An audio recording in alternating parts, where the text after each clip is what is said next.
TVT au cœur de votre vie.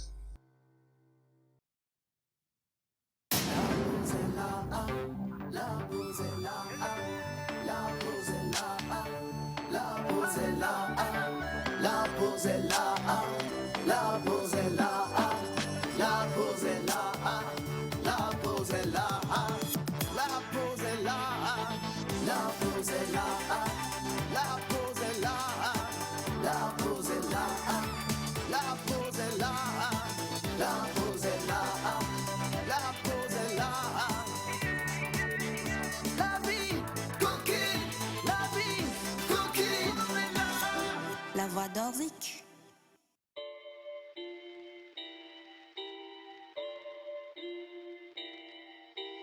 It's getting serious on this track, fam.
My lady Nisha.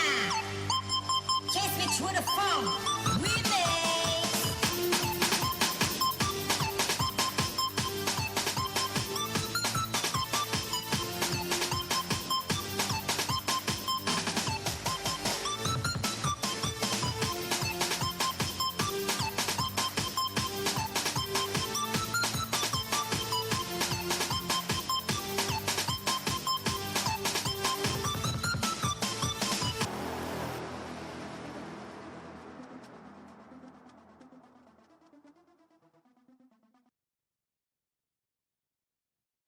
À la base, c'était des suites d'opérations justement pour reconstituer les corps qui ont été, si on veut, démembrés ou des personnes qui ont subi des désagréments extraordinaires à la guerre ou encore dans des accidents.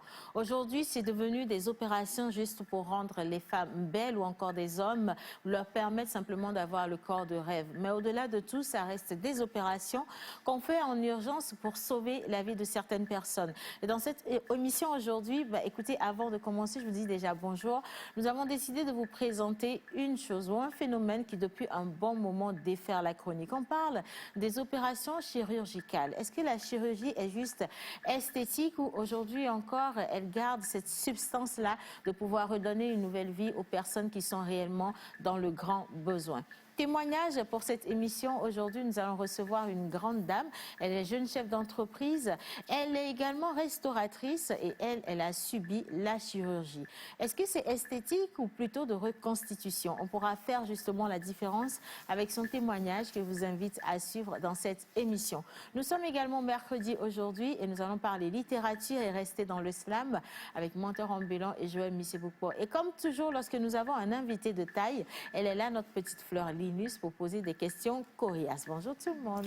Bonjour, C'est quoi le bonjour là, vous avez été mouillé par la pluie Il ou fait quoi? frais. C'est vrai qu'il fait frais Il quand fait même. hein. frais, Bon, la j'espère- pluie. Franchement, La pluie franchement. a arrosé la grande partie de la capitale.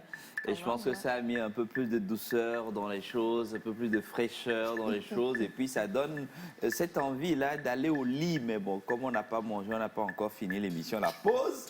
On Il est faut obligé de rester là. debout. Mais c'est pas que ça, hein, parce que, écoutez, on n'est que mercredi, vous êtes au milieu de la semaine, le mois a commencé à compter 2 jours. C'est pas le bon moment pour aller au lit. Depuis, Il faut aller travailler. Croyez-moi, ces Depuis. paroles, c'est la meilleure chose à faire.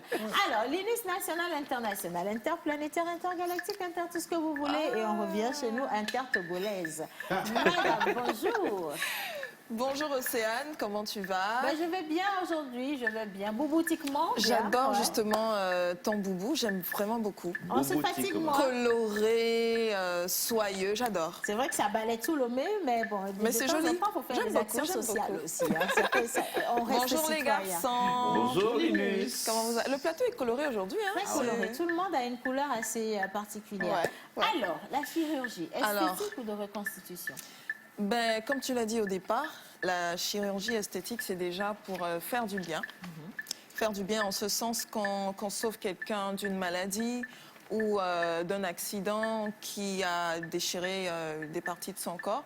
Ça aide à la reconstitution. Mais après, comme tu l'as aussi bien dit tout à l'heure, elle peut aussi servir à se refaire des parties de son corps qu'on n'assume pas, qu'on n'aime pas.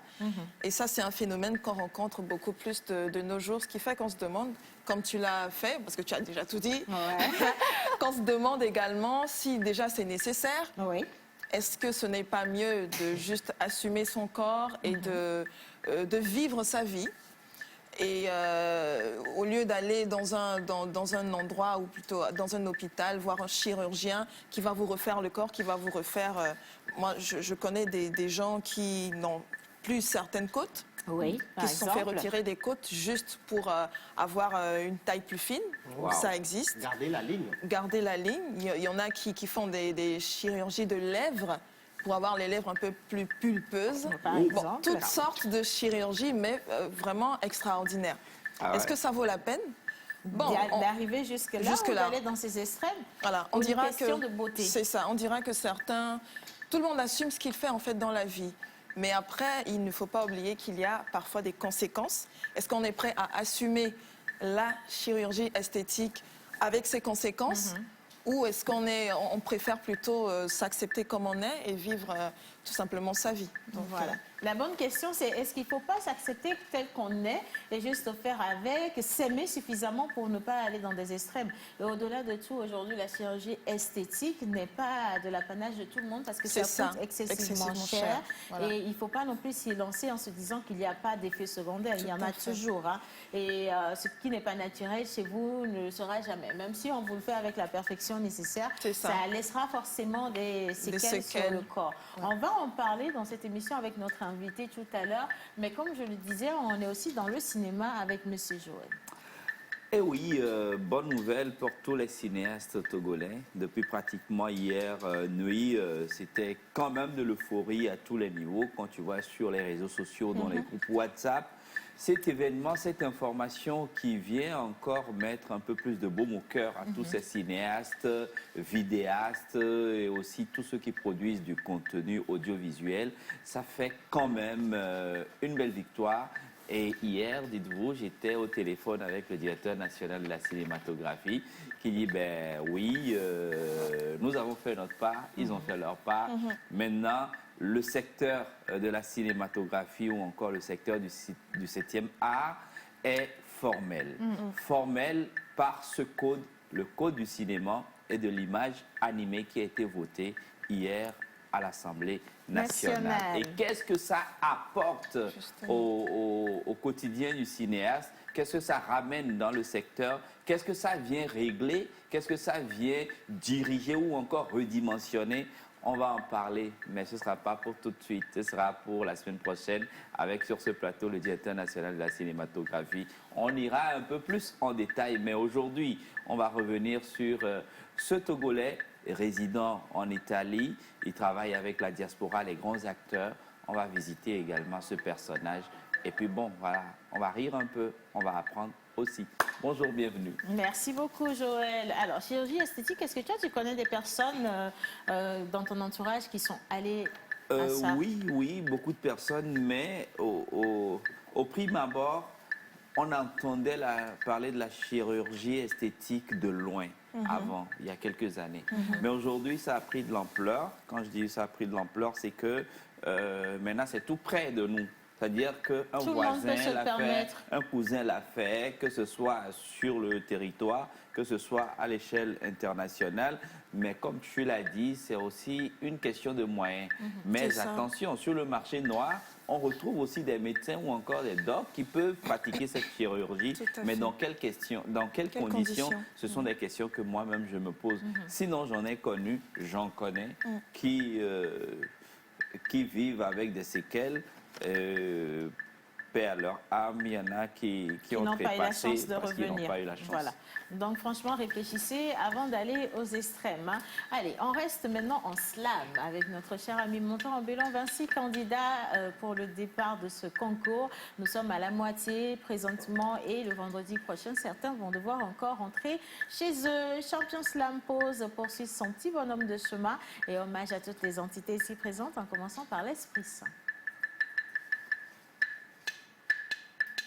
Hommage à toutes les entités ici présentes, en commençant par le Saint-Esprit. Amen. Dis wole, wole, wole, Oh. et dis ja, ja, ja. Dis wole, wole, wole, et dis ja, ja, ja.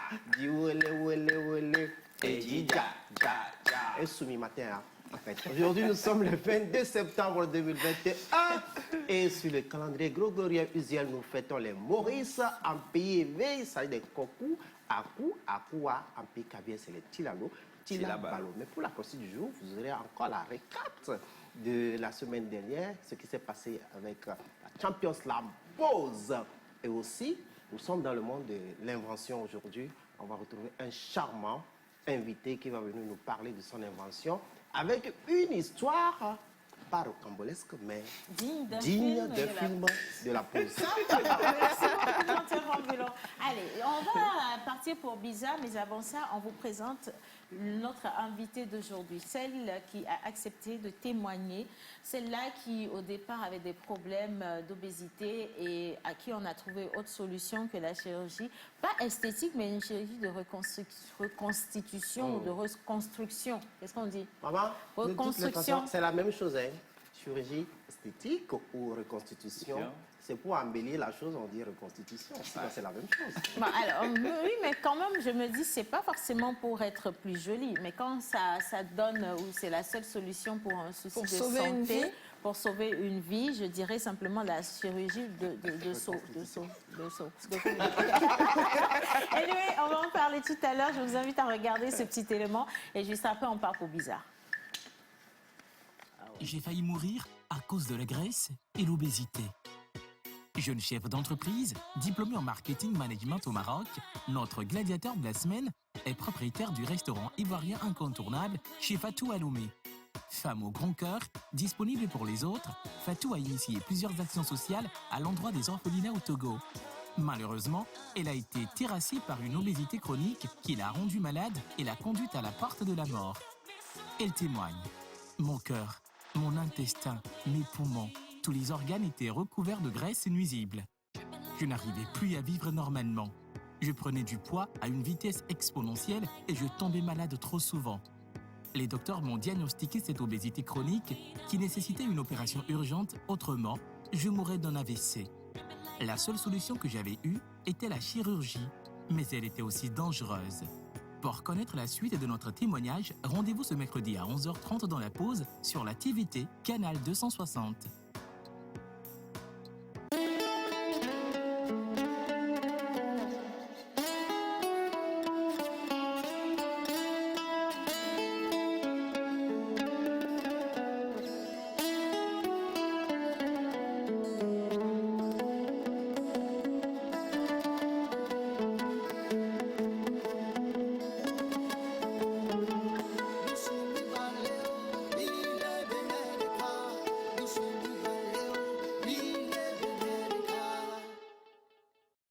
Artiste, arrangeur, beatmaker, guitariste professionnel.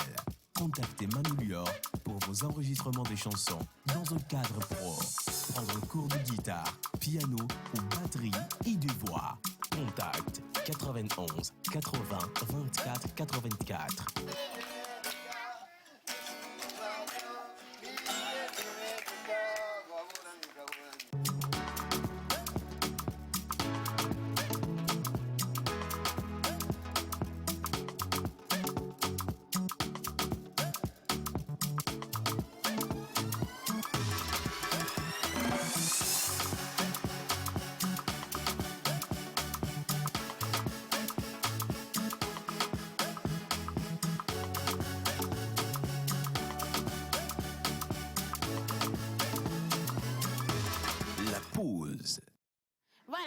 est toujours dans la pause et naturellement sur la télévision nationale togolaise. T'es pas obligé de faire le même geste que moi de toute façon.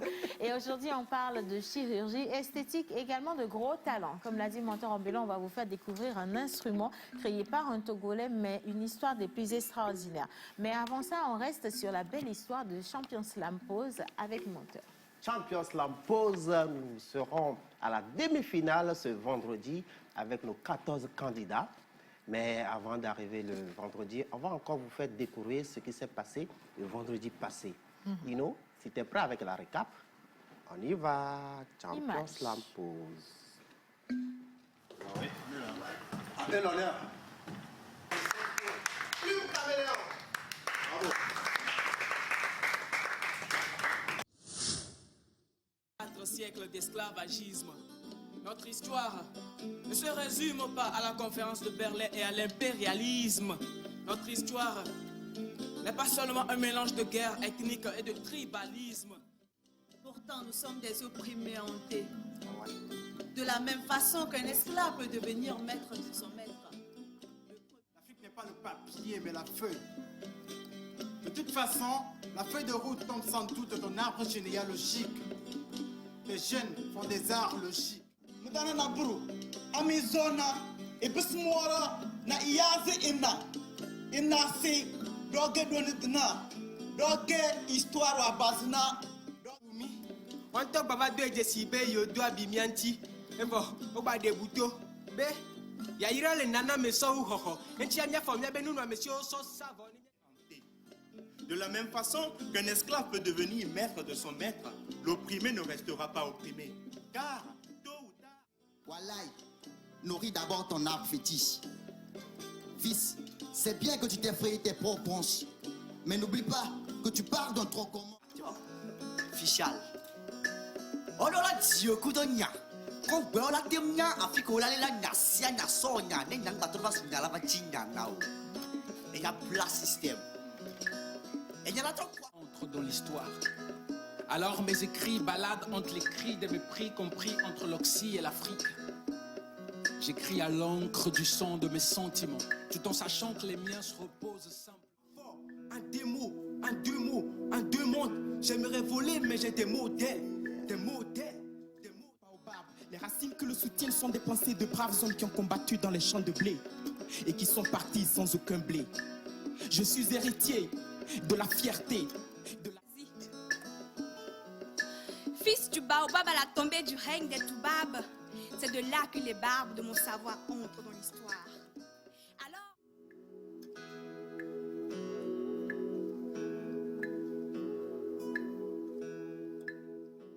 Ceux qui se plaignent, ma vie est tout comme la vôtre. C'est pourquoi je me déguise en apôtre. Grave l'histoire. Comme un poète, mon texte, il commence à cappella. Il n'y a d'évidence que dans l'aisance. Et c'est quand... Au fond, je pense à elle quand je suis en forme ou moisi. Moisi. J'ai la formule sur un fond plat jusqu'au plafond ou sur une plateforme. Je la déforme du fond jusqu'à la forme. Je fais des rimes plates. Les membres du jury sont là. Oui. Appelez l'honneur. Plus caméléon. Bravo. 13e, Abraham avec 55,75.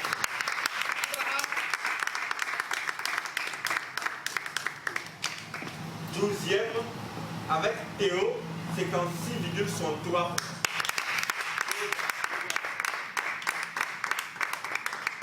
11e, Germaine Divine, 55,25.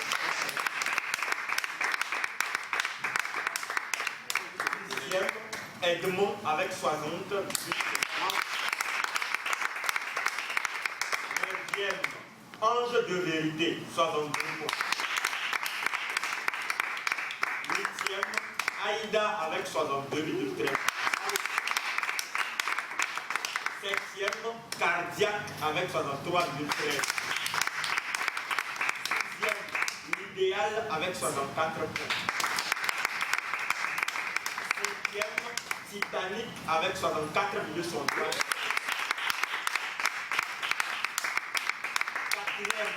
Irénios avec 65. William avec 68 minutes. Nazir avec 69 minutes.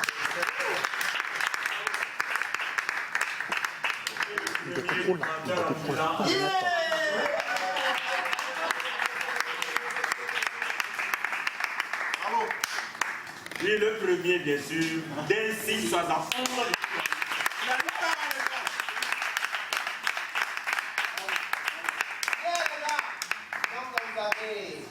La tâche de nous écrire sur la thématique de l'éducation. Rendez-vous vendredi. Là, vous êtes libre par rapport à l'écriture, mais sachez que vous avez 3 minutes de scène. C'est l'essentiel. D'accord? Félicitations et que le meilleur gagne. Voilà, bravo. Merci au coach. Ça se passe comment? Yeah! Ça se passe comment?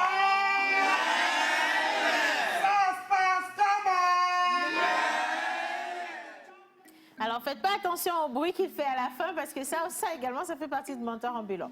Mais le plus important à retenir, c'est que nous avons 12 candidats qui vont continuer le vendredi prochain. 14.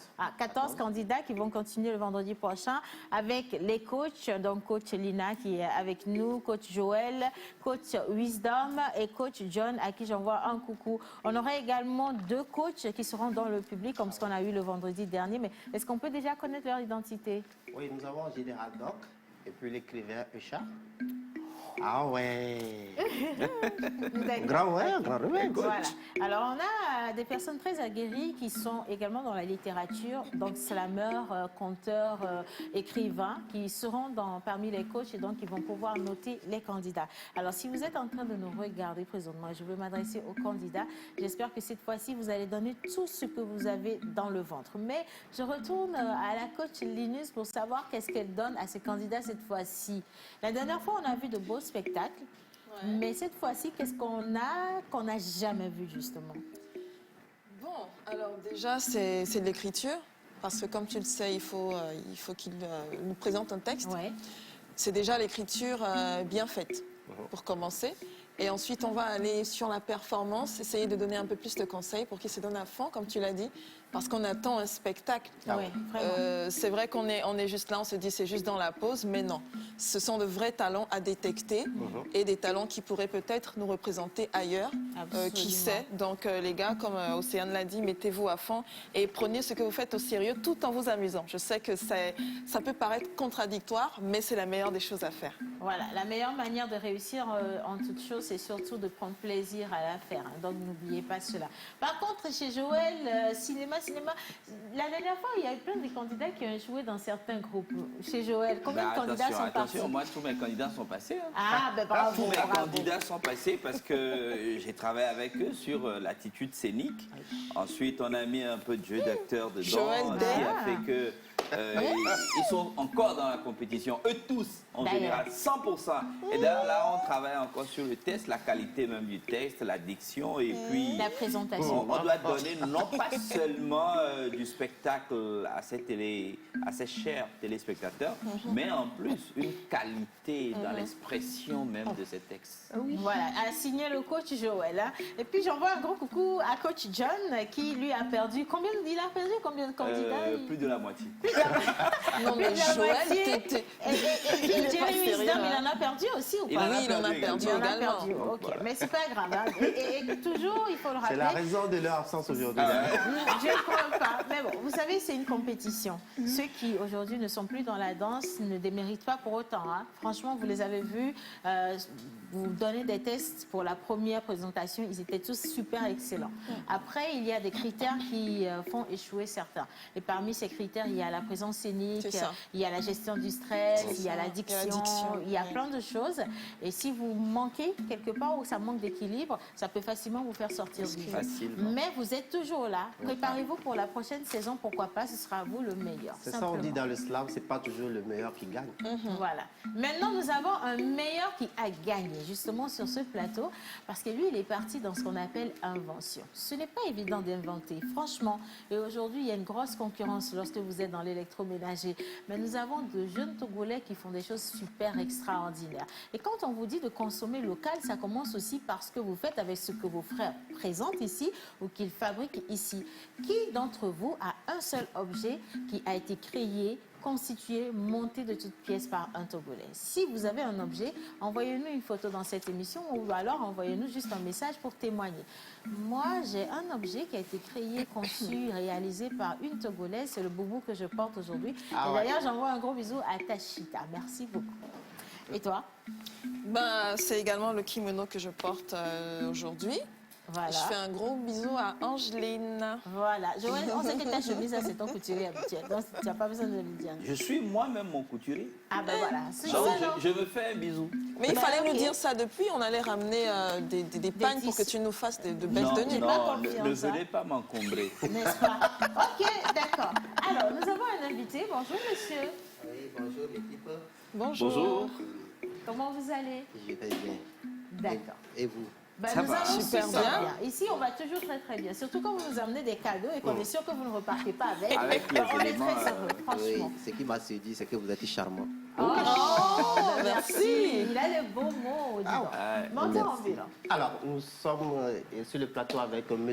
Kouma, sérigraphe de formation, dessinateur, inventeur. Depuis le bas âge, il ne fait qu'inventer des choses. Aujourd'hui, il nous ramène au foyer amélioré. Moi, je dirais une valise de voyage. Mais il va nous en dire ce que c'est, comment il a conçu ça. Monsieur, c'est encore une fois bienvenue chez nous. Oui, merci. Alors, qu'est-ce qu'on a devant nous? Et pour commencer, permettez-moi de saluer quelques deux personnes. Allez-y. Et d'abord, je salue le Togo. Tout entier. Oui, tout entier. Parce que vraiment, je suis né au Togo. Et puis j'ai vu le jour, il y a des gens qui nous ont aimés, qui nous ont gardés, qui nous ont protégés. Ouais. Et vraiment, il faut les dire merci. C'est environ 7 millions de personnes déjà Qui que tu nous, salues. et qui vous regardent majoritairement aussi. Ouais. Je Merci. crois que les salutations sont parties à bonne destination. Merci. Bon, je pense que l'invention, je n'ai pas appris. Ça, c'est Dieu qui m'a donné ça comme ça, depuis l'enfance. Je pense que je fabriquais des choses et les gens ils riaient, ils se moquaient de moi. Et mes camarades, bon, c'était des petites voitures, des lampions que je vendais. Je faisais. S'il y avait la fête de fin d'année, c'est nous qui fabriquons des pétards, de ces choses-là. Wow. Ah bon? Oui.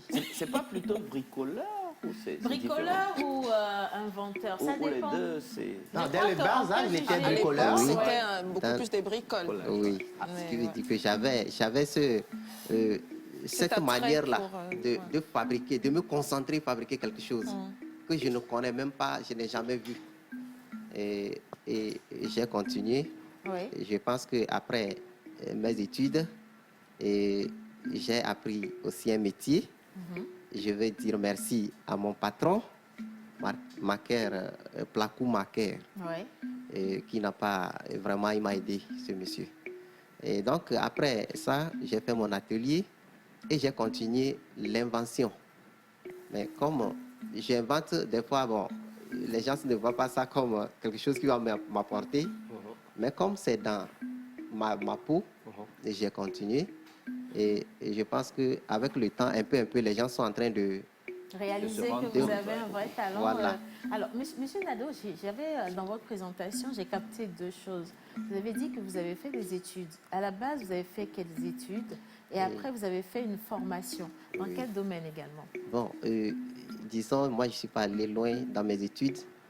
Je me suis arrêté à la porte du bac.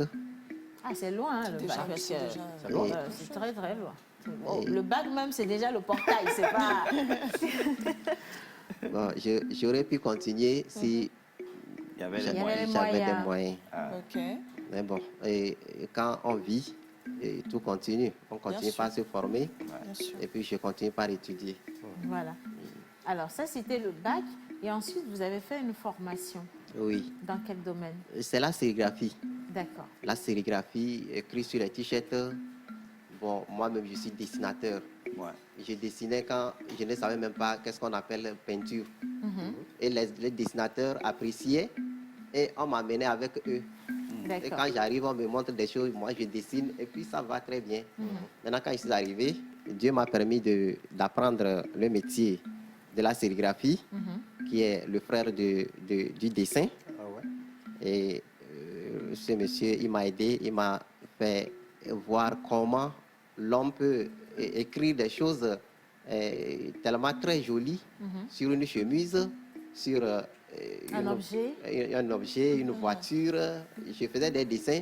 Quand les gens se voient, on se demande si ça vient de la Chine sur les voitures. Un jour, quelqu'un dit que je vais voir ce qu'il dessine dans cette maison même. Et quand on est venu me voir sous la voiture, on est sorti en récréation, on dit, mais on a cherché, mais on a vu que c'est toi qui es sous la voiture. Et dit, bon, j'étais sous seulement, je faisais quoi?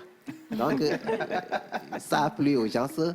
Et vraiment, j'ai, après la formation, auprès de mon patron, par exemple, tout ça là, écrire, nado, tout ça là. C'est vous-même qui avez fait tout ça? Oui.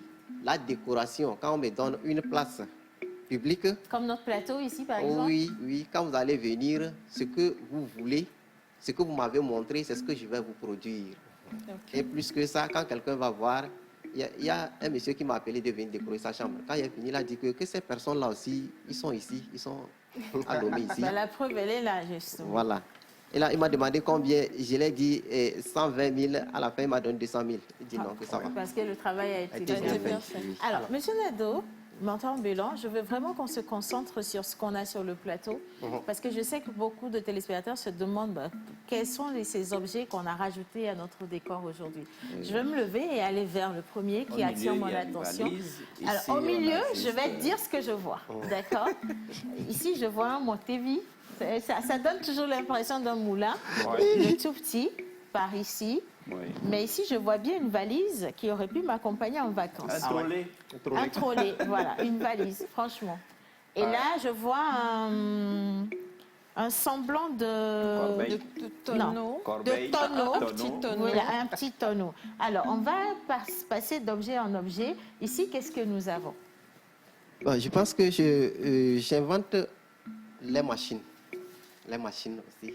Dites-moi, quand je vois votre travail, je reste, je réfléchis, c'est pour voir comment je peux vous aider. Et vous allez voir que j'invente quelque chose vraiment qui va vous aider. Être utile. Oui. Bon, ça là, c'était l'un de mes exercices. Et je pense que j'ai vu à tout moment les menus aller limer leur meule. Je me suis posé la question, mais quand on lime là, ce qui veut dire que ça s'effrite. Et si ça s'effrite, ça va où? C'est dans notre farine et c'est dans le ventre. Et imaginons que ça va causer des problèmes. C'est nuisible, oui. Voilà. Donc, qu'est-ce que je vais faire? Il fallait trouver un tamis. Et un qui va tamiser la farine, deux qui vont enlever ces débris-là. Et j'ai commencé. Bon, je pense que quand ça m'arrive d'inventer, c'est comme quelqu'un qui tombe en transe. Je m'enferme dans ma chambre. Et puis je continue. Quand je sors, c'est pour payer quelque chose, je reviens. Et à la fin, quand je sors, c'est toute une machine. Oui. Donc ça, c'est cette petite machine-là que si on démarre tout à l'heure, on met la farine, vous allez voir quelque part les déchets et quelque part la vraie farine qui sort. Qui va sortir. Oui, qui va sortir. Waouh! Et ça arrive que on a... Quand vous voulez applaudir, applaudissez pour de vrai, parce que ça c'est des applaudissements de personnes jalouses de l'intelligence de Michel. C'est un applaudissement. Et l'applaudissement, on est dépassé du talent. Alors ça, j'aurais bien aimé qu'on puisse essayer avant la fin de cette émission. Parce que je peux vous donner cette information, la vraie inquiétude de nos mamans qui aujourd'hui encore vont dans les moulins pour écraser leur maïs, c'est ça la question. Où est-ce que les débris vont? C'est ce que c'est dans le ventre. Et si ça va dans le ventre, quelles sont les maladies que ça peut? Quels sont les effets secondaires? Avoir une machine aujourd'hui qui puisse mettre de côté les débris et garder l'essentiel à consommer, c'est juste extraordinaire. C'est juste magnifique, je trouve. Voilà. Alors ça, c'est le plus qu'on a aujourd'hui dans cette émission. On va quitter cette machine pour tomber sur la valise. Qu'est-ce qu'on a là au milieu? Ça, c'est une valise et c'est une cuisinière. On l'a nommée cuisinière mobile. Alors, vous pouvez me rapprocher. Venez derrière On y la a nommé valise. cuisinière Oui. mobile. Mhm. On peut toutefois l'amener partout, comme une valise, marche avec vous. D'accord, on va rapprocher le micro. Non, je vais vous aider à ouvrir. D'accord. Alors, c'est une valise. Donc, on a déjà des images à l'écran. Oui. Je vais juste ouvrir pour que vous voyez. Ah ouais, quand même. Voilà. Alors, je ne sais pas si je peux essayer de pencher un tout petit peu pour que vous puissiez prendre Oui, l'intérieur. Oui. Voilà. Alors, ici, on a un gaz Oui. à l'intérieur. Une Je bouteille, l'ai encore. une bouteille de 3 kilos. Une bouteille de 3 kilos à l'intérieur. Et ça remplace un tout petit peu les rechauds. Ah oui. C'est ça? Oui. D'accord. Mais c'est ça, spécialement pour ceux qui se déplacent. Par exemple, vous voulez aller d'ici votre village et qu'arriver là-bas, bon, avec tout ce que vous avez comme confort ici, vous n'arrivez pas à mettre peut-être voilà, les 3 cailloux là, comme nos mamans font de l'autre côté. Oui, et puis mettre le bois. Maintenant, quand vous tenez ça là, rapidement, dans votre chambre même, vous allumez, vous faites... Personne ne sait. Personne ne sait. Oui, vous mangez tranquillement. Vous pouvez faire des jours, quelqu'un va sortir, va demander, mais est-ce que vous mangez quand même? Donc, c'est ça, c'est pourquoi on a mis ça au point, on a fabriqué ça. Donc, si je comprends bien, vous avez juste conditionné le gaz traditionnel qu'on utilise. Et comme le gaz n'est pas facile à transporter et que des fois ça encombre mine de rien, vous avez transformé ce joli outil en valise. En trolley. Un trolley qui peut aller partout. En fait. On peut même prendre l'avion avec. Ah oui. On sait jamais, ça peut arriver quand même. Bien. Alors, 3e invention. Oui. Troisième invention, je pense que lui, c'est le nouveau bébé. Et il est sorti il n'y a pas longtemps. Ça, je me suis dit, bon, en tout cas, on parle de la couche d'ozone, on parle de couper les bois, la forêt, tout ça là. OK, qu'est-ce qui est sur le marché? C'est-à-dire, qu'est-ce qu'on peut soutenir en attendant que tout ça là, on puisse trouver une solution pour continuer.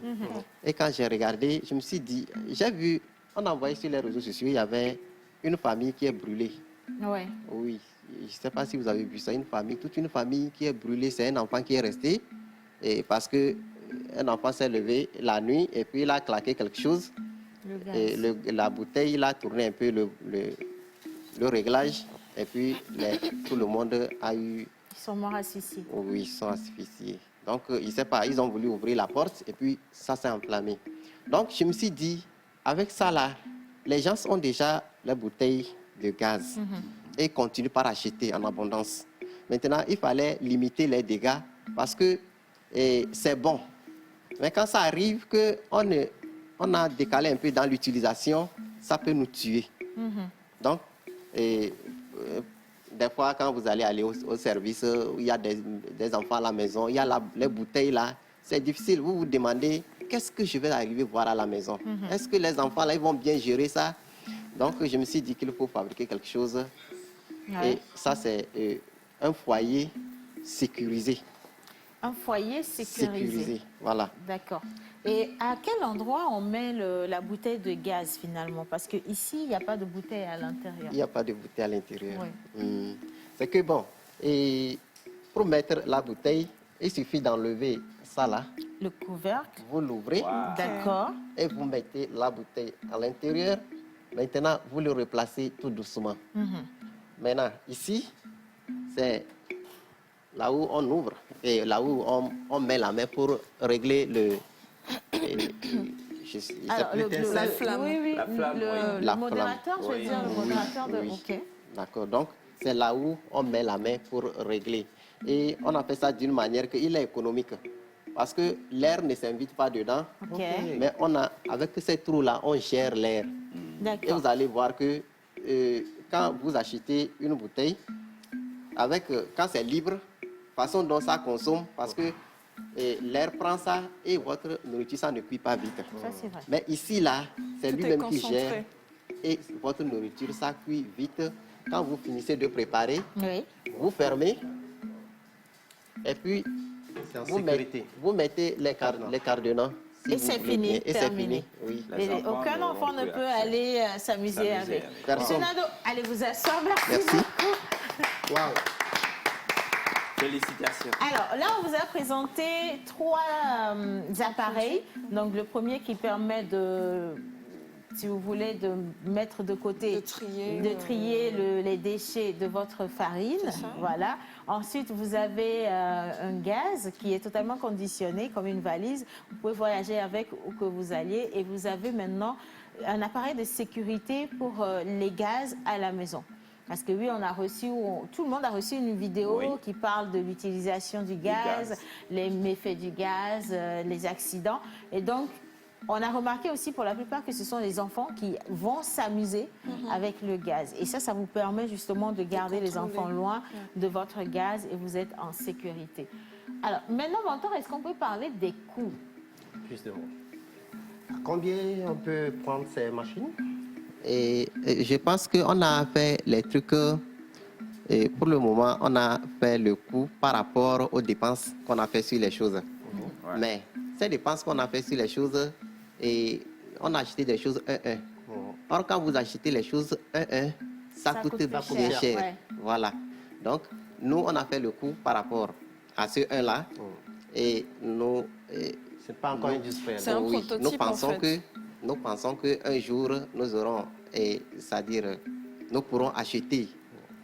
produire en masse pour pouvoir en masse, réduire les coûts de... pour fabriquer et diminuer les coûts des machines. Seulement Alors, je peux encore oser une dernière question. Est-ce Oui. que, M. Nadeau, vous êtes rapproché de certains investisseurs qui auraient pu vous donner les financements dont vous avez besoin, ou vous avez été déjà approché par, je ne sais pas, des institutions qui peuvent vous aider à produire en masse ou à développer vos inventions? Oui, je me suis approché, mais ça arrive parfois que, bon, pour les inventeurs, on ne vous écoute pas. Parce qu'on dit, est-ce que tu as une fois vendu ça? Combien de personnes ont acheté? Et comment, et ce que tu es en train de faire? Bon, il y a plein de trucs qui accompagnent ça. Ouais. Et vraiment, ça vous décourage et vous allez rester. Et sur ce, je vais remercier 2 personnes qui m'ont soutenu. Et le papa Adam Leponsi, qui m'a permis à tout moment de fabriquer quelque chose. C'est-à-dire, quand je vais fabriquer quelque chose, il dit non, il n'y a pas de problème, tu as besoin de combien? Ça, que ça marche, ça ne marche pas. Lui, il veut voir quelque chose fabriqué et il veut me voir lever, c'est-à-dire debout un jour. Et il y a le frère, Nyambi, qui, Monsieur Zoumar, qui m'a pris auprès de lui et qui a commencé par voir comment nous allons faire pour au moins faire évoluer la chose pour donner la joie aux Togolais. Alors, sinon, ça c'est 80 000. Vous avez demandé le prix. Je ne l'avais pas donné. Selon les divisions, c'est 80 000 qu'on a fait celui-là. Et il y a le petit aussi. Lui, c'est 40 000. Mais quand les gens veulent l'acheter en gros, on les casse le prix entièrement. On casse le prix. L'autre côté, c'est 40 000. Oui. J'ai pris, ça dit dans mes démarches, avec tout ça là, je vois que c'est 83 000 que j'ai pris pour fabriquer l'autre là. Mais je me suis dit non. Et les démarches les démarches que j'ai faites, ces démarches là, bon, en temps normal, si j'ai trouvé une grande quantité, ça n'empiète pas sur le prix normal. Voilà. Et j'ai dit bon, on met ça sur 40 000 et en attendant que les choses évoluent. Merci beaucoup, Monsieur Nadeau. Alors, Monsieur Nadeau, s'il y a quelqu'un qui veut bien s'acquitter de ces machines-là, ou bien quelqu'un voudrait bien investir dans ce que vous faites, sur quel numéro il peut vous contacter? Je suis sur le 90 94 94 15 15 09. 09 90 94 oui. 15 09. Monsieur Montant Nado. Pilon. Un grand merci, franchement, pour cette belle découverte. Félicitations. Nous avons plein de téléspectateurs qui vous envoient beaucoup de courage. Merci. Certains ont demandé que, franchement, vous alliez protéger votre propriété intellectuelle parce que Oui. ça reste une question de propriété intellectuelle.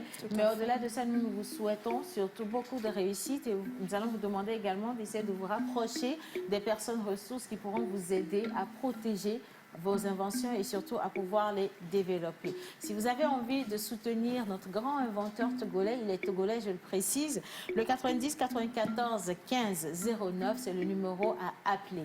Merci infiniment d'être venu dans la pause. Merci de m'avoir reçu dans cette émission. Et ça m'arrive que je me pose la question, qui me connaissait? Dieu, si ce n'est pas toi et mes frères. Donc, ensemble, ça va aller. Et ce que j'allais rappeler, pardon, Rapidement, oui. et je pense que nous devons consommer togolais. Oui. Si on ne consomme pas togolais, on prend l'argent, on met dans les mains des étrangers et puis ils emmènent ça chez eux. Développer Et on leur reste pays. encore dans la misère. Oui. Or, pour nous, est encore très intéressant. Par exemple, celui qui est là-bas, là. Quand quelqu'un prend 40 000, il achète ça, c'est parti pour 10 ans, voire 15, 20 ans. Oui. Mais si quelqu'un veut fabriquer ça là, il va fabriquer ça et puis quand vous prenez ça, je pense 6 mois, Ça, c'est frit. c'est déjà Oui, parti. oui, c'est déjà gâté. Vous allez encore aller acheter 6 mois, c'est parti, 6 mois, c'est parti. Quand vous voulez calculer le temps, vous allez voir que non, que Il y a beaucoup d'argent qui est part. dépensé. Merci beaucoup. Merci monsieur beaucoup. Nazo. Alors, Vivement que le 1er octobre arrive pour le mois de la consommation locale. voilà, et qu'on retrouve M. Nadeau également sur les stands avec une production de masse de tout ce qu'il nous a ramené Exactement. aujourd'hui. On va continuer notre émission à présent. Nous allons l'accueillir, notre invité du jour. On parle justement de la chirurgie esthétique. Est-ce que c'est justement pour être ou devenir plus jolie qu'avant ou c'est pour régler un problème de santé? Elle a décidé de nous raconter son histoire et on vous invite à rester avec nous jusqu'à la fin de cette émission. On part tout de suite pour Portrait et juste après on va finir avec pause ciné avec Monsieur Joël. Mais Portrait, la vidéo vous en parle ou vous en dit plus? Regardez.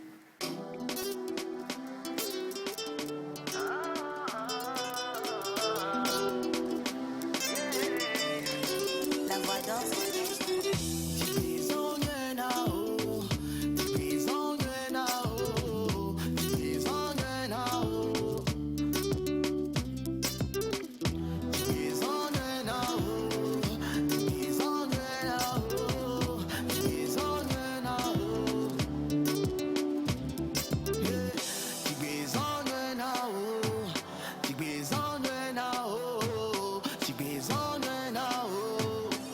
Que tu aies de gloire en gloire. Je te souhaite joyeux anniversaire. Que Dieu te bénisse. Que tes rêves se réalisent. Que tu aies de gloire en gloire. Je te souhaite joyeux anniversaire. Que Dieu te bénisse. Que tes rêves se réalisent. Que tu aies de gloire en gloire.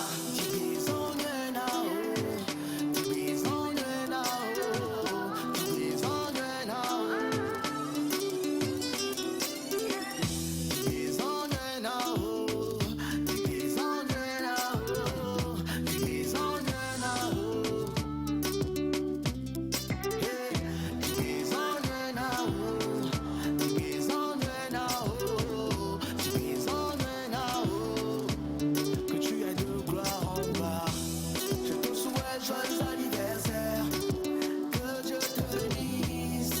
Que tes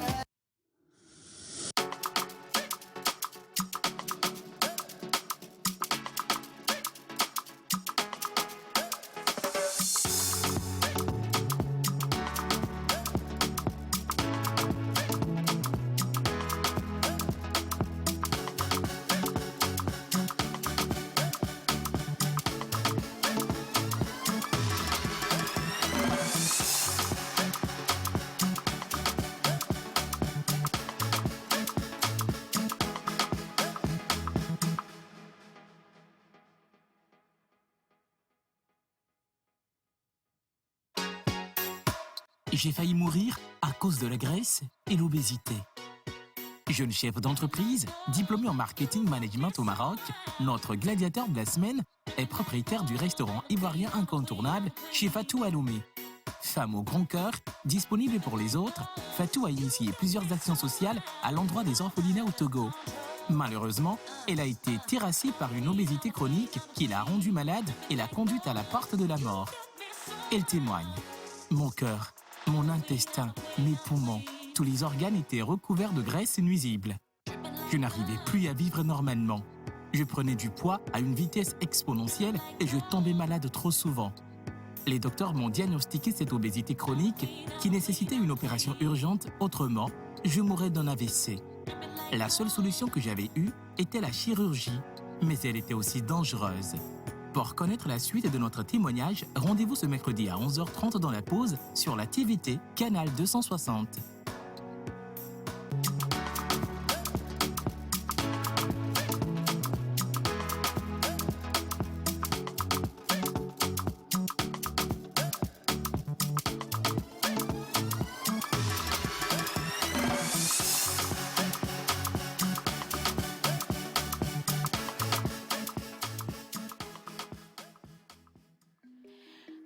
Dans cette même émission, on est revenu plusieurs fois avec nos différents coachs en fitness sur la question de l'obésité. Comment on fait pour en arriver là? Est-ce qu'on arrive ou on réussit à quand même évacuer toute cette prise de poids ou toute cette graisse qui est totalement nuisible à la santé? Pour certains, le sport arrive justement à leur trouver la solution. Pour d'autres, c'est le côté diététique. Mais malheureusement, ça ne réussit pas à tout le monde. Et on parle justement de gros risques sur la vie elle-même, parce que d'autres personnes vont jusqu'à en perdre leur vie. Aujourd'hui, nous avons Madame Fatou Dia qui est avec nous ici dans ce studio, qui a accepté de partager son expérience, son histoire avec nous. Bonjour Madame Fatou. Bonjour Madame Oussienne. Comment vous allez? Ça va très bien, merci. Alors nous, on vous entend très très bien. Le micro également, mais on va vous demander de nous faire profiter de votre charmante voix en parlant un peu plus fort. Merci bien. Voilà.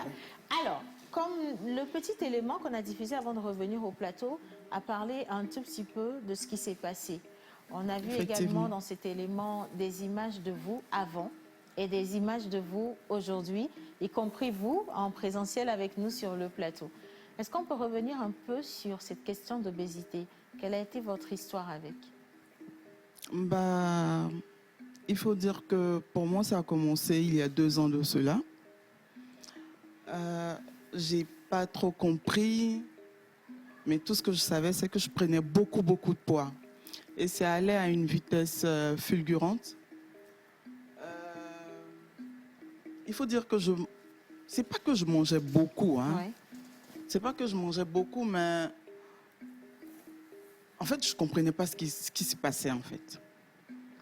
Peut-être que c'était le fait que je sois un peu... Comment je veux dire ça? Un peu trop à l'aise, un peu trop paisible. Parce qu'il faut rappeler... Un peu trop paisible. Peut-être je vais faire le lien. Alors, Madame Fatou, elle est la directrice du restaurant chez Fatou. Peut-être que lorsque vous étiez en cuisine, vous grignotiez le plat de tous les clients du restaurant. Justement pas. Est-ce que c'était ça? Non, c'était pas ça. Alors, d'où est venue la prise de poids? Je pense que c'était l'alcool parce que je buvais beaucoup de champagne à un moment. Ah ben voilà. Ouais. Donc on retient déjà que le champagne, attention, il faut prendre avec modération. Je buvais beaucoup de champagne. Donc je pense que ça a aussi aidé. Puis je mangeais aussi des petits trucs sucrés. Donc je pense que c'est aussi ça aussi qui a aidé. Mais à quel moment vous vous êtes rendu compte que cette prise de poids n'était pas considérée par vos médecins comme de l'aisance? Bon, déjà que je ne me sentais pas bien. Et tout le temps, je tombais malade. Je tombais malade, c'est pas pour dire c'était assez grave, mais bon, je sentais que toujours il y a quelque chose qui n'allait pas. Voilà, et puis aussi quand je m'arrêtais, j'étais fatiguée. Quand je marchais, j'étais fatiguée. Quand je conduisais, j'étais fatiguée. Même au réveil, j'étais tout le temps fatiguée. Donc je ne comprenais pas en fait ce qui se passait. Donc je suis allée voir le médecin.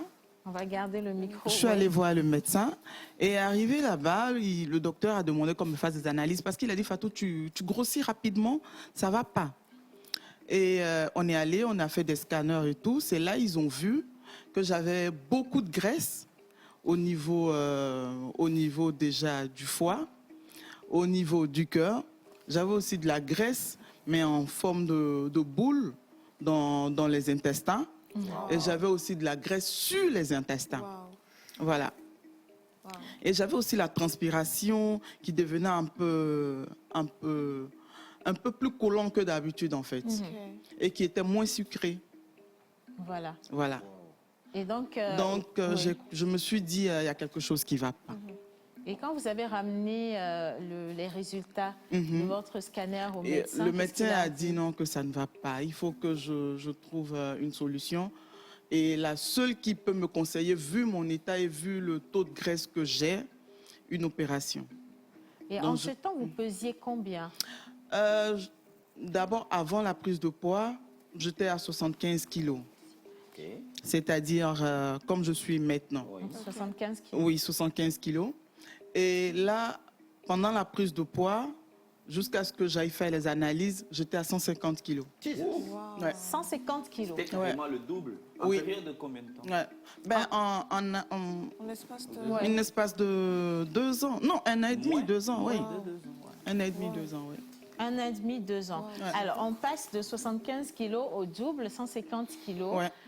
C'est allé très rapidement parce que 1 an et demi, 2 ans, c'est juste quelques mois. C'est quelques mois. Et pourquoi est-ce qu'ils ne vous ont pas conseillé, par exemple, une meilleure alimentation, une hygiène alimentaire, le sport? Qu'est-ce que vous avez fait justement pour pouvoir regresser cette progression? Je faisais beaucoup de sport. Parce que moi, à la base, je fais la boxe thaï. Voilà. Oui, je fais la boxe thaï, je fais la natation. Donc, je me disais que ça allait aller. Et je cours beaucoup, en fait. Voilà, je cours beaucoup. Et je faisais un peu le tour jusqu'au long de la plage et tout ça. Sur des mois et des mois et des mois, et rien ne se passait, en fait. Ça ne changeait Non, ça rien. ne changeait pas. Nous avons 2 types de graisse dans le corps, en fait. C'est ce que mon docteur il m'a dit. Il y a la graisse qui peut s'évacuer rapidement et il y a des graisses qui deviennent comme du caillou. Je prends un exemple. Par exemple, quand on tue un mouton, vous voyez souvent il y a des graisses blanches dedans. Voilà, c'est ce genre de graisse que j'avais. Et cette graisse, vous recouvrez le cœur? Le cœur, c'était dans les seins, c'était au niveau des fesses, c'était au niveau du ventre, c'était partout en fait. C'est de la mauvaise graisse. Alors, qu'est-ce que le médecin a dit finalement? Parce que vous avez essayé le sport, ça n'a rien donné, l'alimentation non plus, rien du tout. Et finalement, si vous devez vivre, il fallait faire quoi? Il fallait faire une opération. Une opération? Chirurgicale. Et cette opération devait consister à quoi? D'abord, à extraire toute la graisse et aussi à m'arracher de la peau, en fait, des bouts de peau qui étaient déjà envahis par toute cette graisse, en fait. D'accord. Alors, nous avons nos chers amis. Voilà. Alors là, on a une photo de Madame Fatou avec 150 kilos, partie de 75 kilos en très peu de temps pour ça. Et on peut remarquer sur le visage que, voilà, le visage est déjà assez... Oui, il est généreux, ce visage. Je vais dire ça simplement. Et pas que le visage, quand même. Est-ce qu'on peut voir encore une autre photo de cette période? Parce qu'il n'y a pas que le visage, justement. Et vous allez voir la différence entre Madame Dia, d'Ilia, voilà. Là, c'est... C'est vrai qu'en Afrique, nous aimons les femmes rondes. Ah oui, moi j'adore. Hein. Oui. Mais là, il y a un problème avec cette rondeur. C'est qu'il y a une grosse maladie cachée derrière cette rondeur. Exactement. Alors, nous avons nos chers amis téléspectateurs qui nous regardent. Merci beaucoup à Monsieur Toto de Marseille qui dit « Bonjour aussi, dans le cas de cette dame, c'est plutôt une chirurgie réparatrice et non esthétique. » Voilà, nous, on essayait de mettre la différence entre ces deux notions. Voilà. Alors, revenons maintenant sur la chirurgie en elle-même. D'accord. J'ai dû voyager après l'annonce de mon docteur, mais avant de partir, j'ai fait beaucoup de recherches et aussi il m'a beaucoup aidé. Il a contacté des gens qui sont sur Paris, des docteurs, qui ont aussi contacté d'autres docteurs. C'est vu que c'était un peu urgent, parce qu'il y a des moments où j'arrivais même pas à respirer correctement. Voilà. Donc, ça fait un an maintenant. J'ai dû aller à Dubaï. Voilà, pour faire cette opération. Et l'opération, en principe, devait prendre 5 heures du temps, mais ça a pris 8 heures et demie. Waouh. Pratiquement 9 heures de oui, temps. pratiquement 9 heures du temps dans le coma. Toute une journée, pratiquement. Bah oui. Dans le coma. Oui. Parce qu'il devait d'abord extraire déjà toute la graisse par une liposuction. Oui. Après, il devait faire maintenant de l'abdominoplastie, ce qui consiste à me couper le ventre. Donc, ils m'ont coupé le ventre en deux. Alors, je veux préciser que ça va être un peu difficile. Les âmes sensibles, vous allez devoir nous excuser, mais il est nécessaire de vous dévoiler, d'en parler, parce que beaucoup de gens aujourd'hui veulent bien aller au chirurgie, ou à la chirurgie, si vous voulez, en se disant que c'est juste pour faire joli, alors qu'il y a beaucoup de risques derrière que vous ne voyez pas. C'est très dangereux. Hein. Voilà. Alors, on a coupé le ventre en deux pour enlever quoi? Bah, ils ont coupé le ventre en deux parce que c'était que de la graisse. D'accord. Donc, ils ont coupé, ils ont enlevé toute la mauvaise graisse et ils ont même tiré maintenant la peau du ventre qu'ils ont mis au niveau de mon bas-ventre et ils ont cousu. Et quand on te fait ça, c'est depuis le dos en fait. Depuis le dos jusque là. Jusqu'au bassin. Voilà, jusqu'au bassin. Voilà. Et après, ils ont dû me faire au niveau des seins, me tirer toute la mauvaise graisse qui était là et là parce que le dos, il pendait. Voilà. Et ils ont aussi...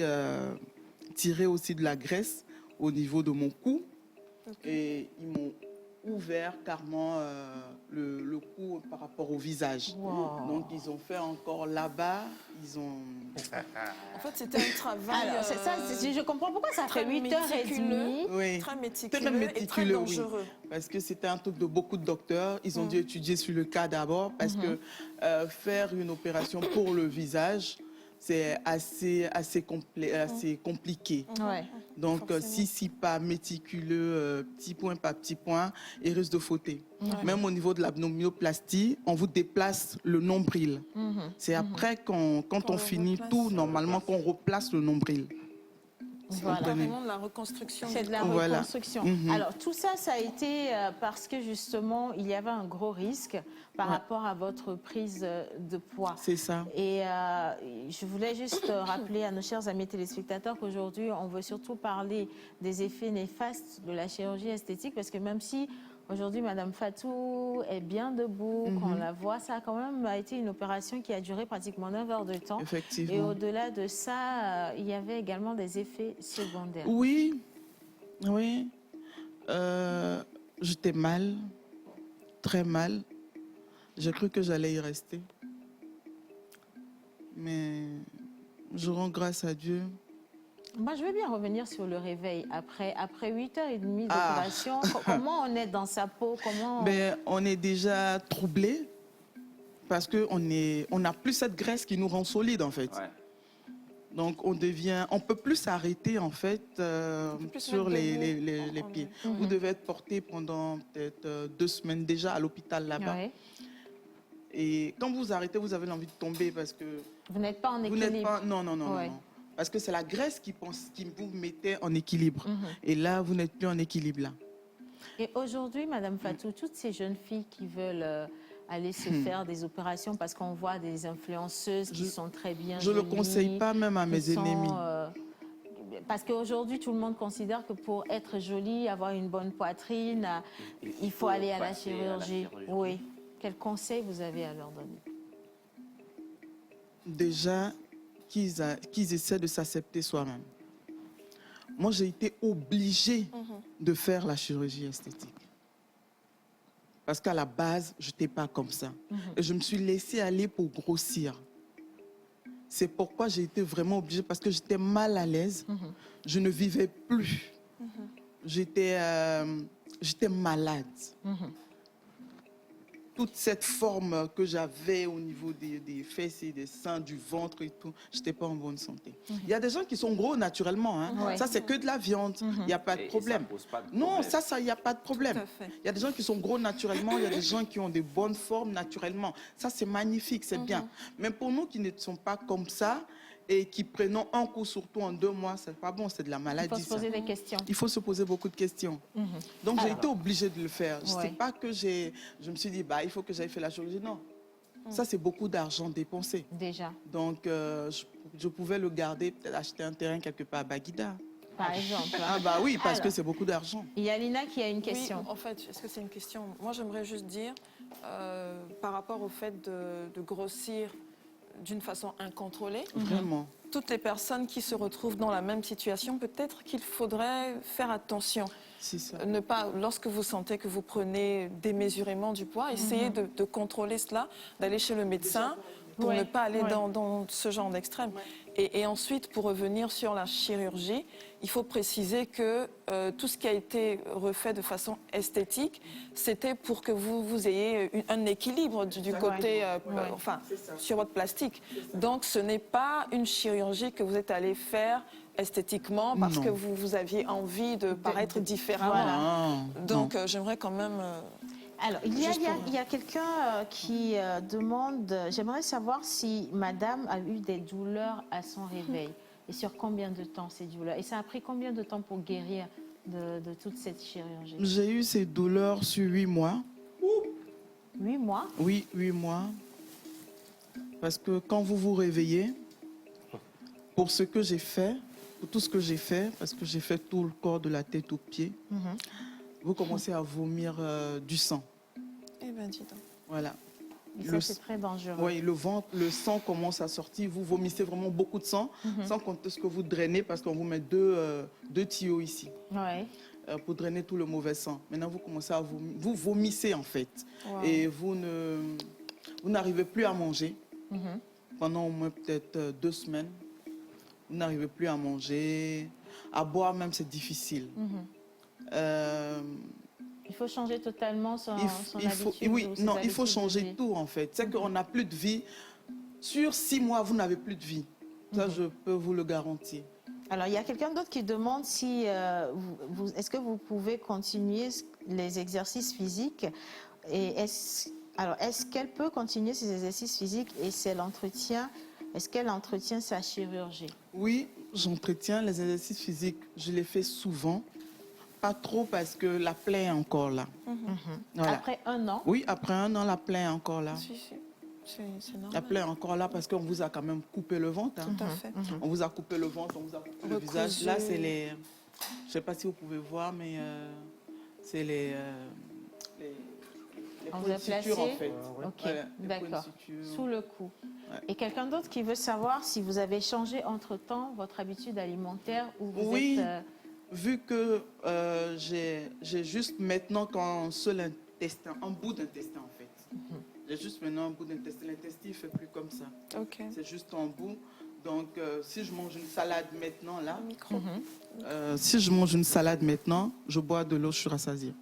Wow, ça va vite. Hein. Alors, une autre question, d'accord? Je crois que toutes les questions du plateau vont venir des téléspectateurs aujourd'hui. Il y en a énormément. Est-ce que madame est-ce que ça veut dire que madame ne prendra plus du poids, quel que soit son régime alimentaire? Déjà, non, le poids, je ne le prendrai plus. Mais mon habitude alimentaire, c'est quelque chose que je dois suivre. Parce que même si je m'efforce, par exemple, là, on s'assoit, on mange. Si je mange un hamburger, je vais commencer à vomir. Donc, Un ça veut hamburger dire que avec vous des avez frites. changé tout ce que vous devez manger. Justement. Doit être contrôlé aujourd'hui. C'est ça. Là, je peux aller manger la pâte, par exemple, si on est en groupe. Mais ça passe. Non, attendez, je vous explique. ok. Je peux manger, s'il y a la pâte, je peux prendre peut-être 2 ou 3 boules. Non, pas boules. En fait, une boule, je peux prendre 3 bouchées. Ok. Et puis, je prends la sauce, c'est fini. Si je mangeais une boule, ça passe pas. Je ne peux plus boire de l'eau, en fait. Ça veut dire que aujourd'hui, votre organisme ne peut pas accepter une quantité donnée Non, de nourriture. ouais, c'est ça. Waouh, c'est extraordinaire. Et est-ce que vous regrettez d'avoir fait cette chirurgie quand même? Je pense que Dieu m'a donné une seconde vie. Ouais, c'est une deuxième chance. C'est une deuxième chance que Dieu m'a donnée. Je rends grâce. C'est clair. Dieu m'a donné une deuxième chance. Parce que ça, je ne pouvais pas rattraper. Et pour les gens qui... je voudrais vraiment aujourd'hui, parce que vous êtes une mère, une sœur, vous êtes également une amie pour beaucoup de personnes. Les gens qui vous regardent aujourd'hui, quel message vous avez à l'endroit de ces jeunes, surtout, qui sont sur les réseaux sociaux et qui, comme je le disais, voient des stars se faire des opérations qui sont très jolies et elles ne rêvent que d'une chose, c'est d'en arriver à ça également. Qu'est-ce que je les dirais? Ne croyez pas tout ce que vous voyez sur les stars. Hein. Ça, je vous le dis. Hein. Les gens ne vous montrent pas la douleur. Et déjà, c'est déjà beaucoup d'argent. Et puis, il faut trouver le bon chirurgien. C'est ça aussi. Ouais. Il faut trouver le bon chirurgien. Parce que vous risquez d'aller vous faire amocher quelque part où ils vont vous injecter des trucs. Ah. La suite de ça, il faut trouver quelqu'un de bon. Et se lever comme ça, même déjà pour aller faire, je pense que ça n'est pas s'assumer. Il faut s'assumer comme on est. Il faut s'assumer, il faut s'accepter comme on est. T'es maigre, accepte d'être maigre. T'es grosse, accepte. À moins que le docteur te dise « Ah, ça ne va pas », comme ça vous pouvez commencer à chercher le chemin pour aller voir un chirurgien ou un plasticien, je ne sais pas. Quelqu'un qui pourra vous aider. Mais tant que vous n'êtes pas malade, ça ne sert à rien d'aller faire de la chirurgie esthétique. Tant que vous n'êtes pas malade, ça ne sert à rien. Alors, aujourd'hui, franchement, on est arrivé à la fin de cette émission. On aurait pu passer tout le temps à poser plus de questions, et vous également, parce qu'il y a beaucoup de messages qui sont arrivés, beaucoup de personnes qui ont été curieuses de savoir quelle sera la suite de votre vie après ces différentes opérations. La suite, elle se marie avec moi. Voilà, la suite, elle se marie avec Mentor Ambulant. Nous avons insisté pour vous faire cette émission avec Madame Fatou Dia, que nous remercions ici, parce qu'il est nécessaire de revenir sur un sujet aujourd'hui qu'on considère comme étant un sujet de mode, la chirurgie esthétique. Beaucoup de personnes rêvent d'en arriver là, d'avoir un corps suffisamment joli, suffisamment attrayant, mais derrière cette pratique, vous avez beaucoup de risques à ne pas prendre du tout. En tout cas, merci de nous avoir suivis. On va se dire à demain avec d'autres invités. Merci à tous ceux qui ont fait cette émission. Joël qui n'a pas beaucoup parlé aujourd'hui, alléluia. Linus également. Merci à Madame Dia. Merci à Mentor Ambulant. Merci à nos invités à la réalisation. On se dit à demain. Bye bye. La pause est là, la pause est là, la pause est là, la pause est là, la pause est là. La vie coquine, la vie coquine. La voix d'Orzik.